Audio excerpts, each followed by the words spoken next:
Good evening.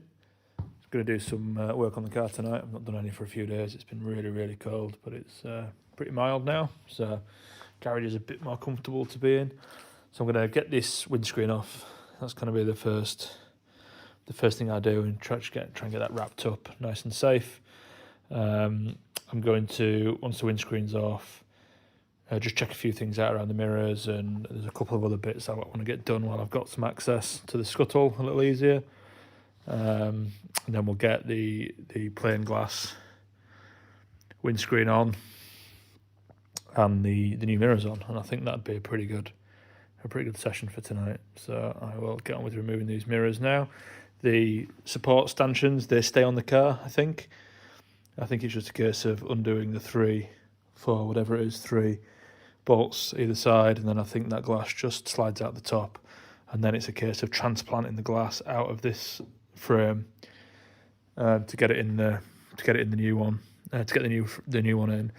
The rearview mirror that I had on for the IVA, that is stuck to this glass. I'm probably not going to make an attempt to remove that. Probably leave that on, because I do have a different mirror to go on the car, which will be roll cage mounted, so hopefully that will just be mounted onto there, and it can just stay in place as screens are swapped as needed.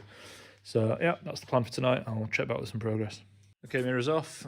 Made a start on the windscreen. I have had to correct myself already. The side stanchion support bar did need to come off, purely because the seal itself was pinned underneath that support.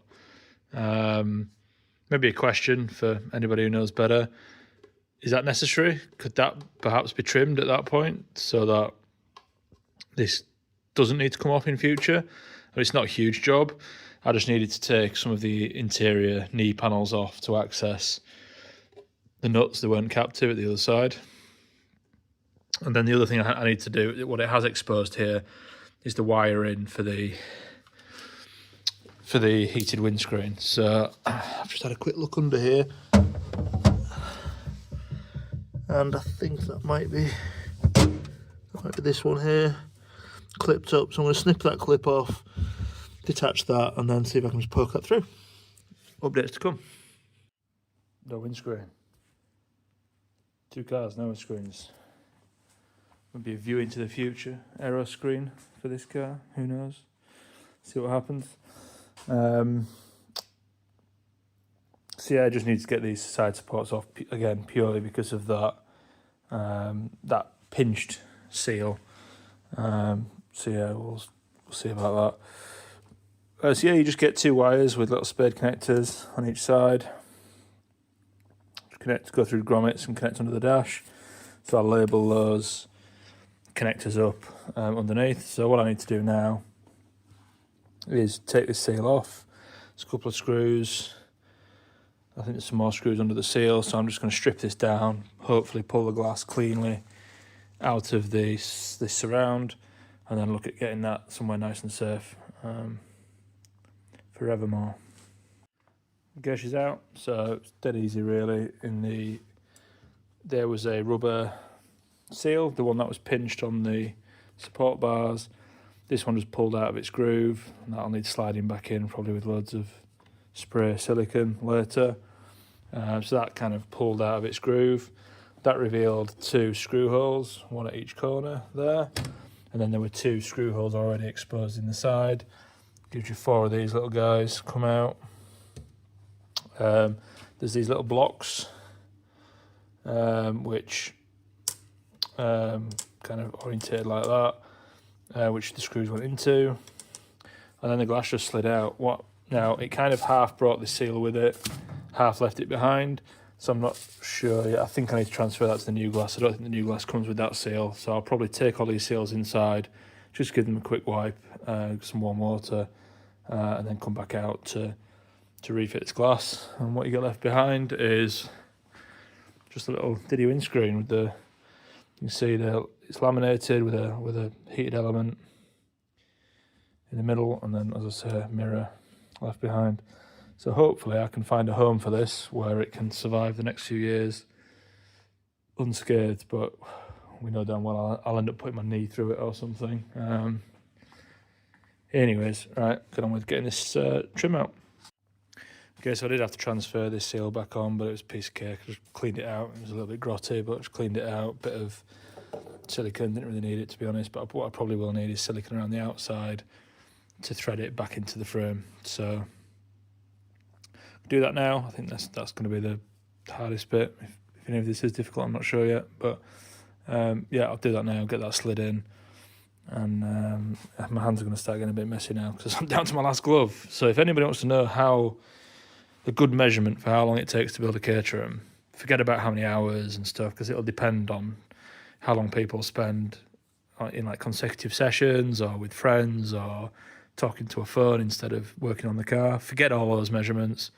It's one box of gloves. That is how long it will take you to build a Caterham. Okay, good info. Got to be honest, I'm giving up on this for tonight. It's doing my head in. It looks like it's in, but it's not quite. It keeps, it's hard to get focus, but it keeps kind of, the seal just keeps slipping down one side, and then I can't get these little blocks back in, and yeah, and I feel like it's one of those jobs where if I let myself get frustrated with it, I'm going to end up with a broken piece of glass. So I'm going to leave that for tonight, and just to get one last little bit of progress, I suppose.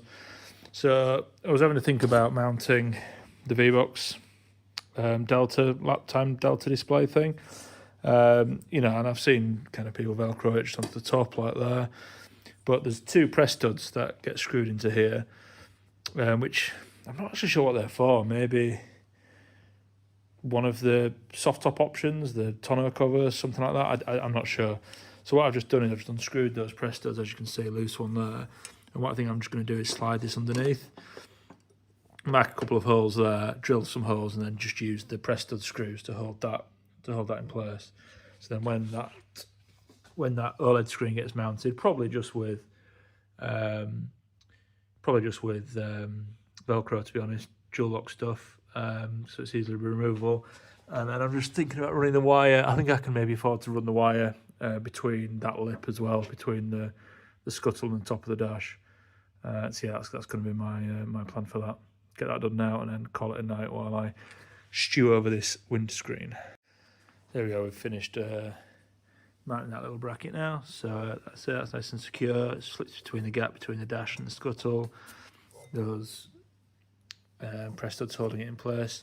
And I have fed the wire through as well just covered the screen over while it's been in storage to protect it. But that has pinched that a little bit, so I might just back that screw off when I kind of fine tune this. But yeah, that should be a nice tidy install. That without the wire everywhere. We'll kind of Velcro on there, or dual lock on there. That should be nice and visible. Happy days. So that's my little job, just to make me feel like I've achieved something tonight, because this windscreen has done my head in. I guess I'll Google it. There'll be a blog or something. So there'll be a very helpful person who will explain the error of my ways. But basically, as I'm kind of trying to push it in, you can see well, you can't really see because of the camera, but it's almost like it's stretching the rubber, so that I end up with too much rubber showing on both corners. I don't just want to trim the rubber off, because it was on there fine. It's just the rubber must be, as I say, the rubber must be getting stretched out or something, I don't know. And I have a job pushing those stops up into position with the rubber in the way, and I just feel like I'm forcing it a little bit too much, because you're having to force the glass that way, but also force this frame is trying to spring outwards on both sides, so you have to kind of force it all together while trying to get these little tiny grub screws in. And I just feel like I'm too close to frustrating my way into breaking that glass. So I'm going to sleep on it, come back tomorrow, and get this all finished off. Okay, following day, I'm back to tackle this windscreen, hopefully. I've had some really good advice, again, from the Caterham Builders WhatsApp group, including some from somebody who works for Caterham, which was really appreciated. You know who you are. Bunch of different suggestions. It seems to be the sort of thing where there's a few different interpretations as to how to put this in. But what seemed to be happening is the rubber was just stretching down, so it was like it was slipping too much on the glass. So one of the recommendations was strip everything back, brake clean the crap out of the whole thing, dry it all off so that the seal to glass is a dry fit to hopefully reduce how much it shuffles around. So I've done that. The other suggestion was to actually fit the bottom rail first, which is what I've done this time around, because what that does is that actually pinches in the seal into its kind of final resting place, which hopefully is the golden ticket here. So I've just put these little blocks back in. It's now hopefully just a case of lubing the inside of this outside frame and slotting that down the top. So we'll see how we get on, or whether I end up with a broken screen. It's in. Absolute ball bag of a job, but it's in. I'm not that happy with it, to be honest. The seal isn't quite even in a couple of places, but I think that will just push in. I think get like maybe a plastic ice scraper or something like that and go around. I think that will even it up. And the seal's kind of sticking out here, but I did look at some photos I had of the car before, and the corners were showing on the photos anyway, so I think that's how it always is, or always was. So happy days. I'm just going to give the scuttle a wipe down now, and get this all fitted back up, and then we'll get on with some mirrors. Good. Okay, we're back on again. Thank God for that. The seal here is a little bit crinkly, but already that's starting to settle down. I'm going to just lightly go over that with a heat gun, I think, just see if that helps that settle, but it's really nice at the other side. Yeah, pretty happy with how that went back on, to be honest. So finally, we have a race screen on. So next up is going to be the mirrors. These are Spa Design mirrors, so fairly generic kind of kit car, race car mirrors. But these ends are done by DPR Motorsport, which is like a Caterham race team / specialist. So they come in kind of two parts. That replaces one of the little stanchion screw things to hold that to the windscreen.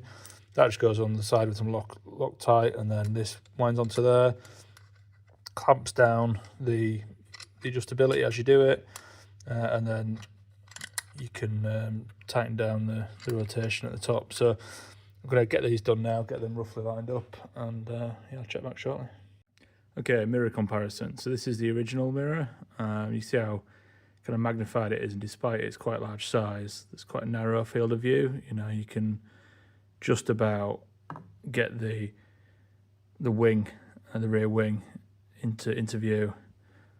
And this is what we get with the Spa Design one, which is so much better. I don't know if the camera's doing this justice at all, but much smaller footprint on the mirror, but because of the convex lens and slightly less magnification, you just get such a better view angle.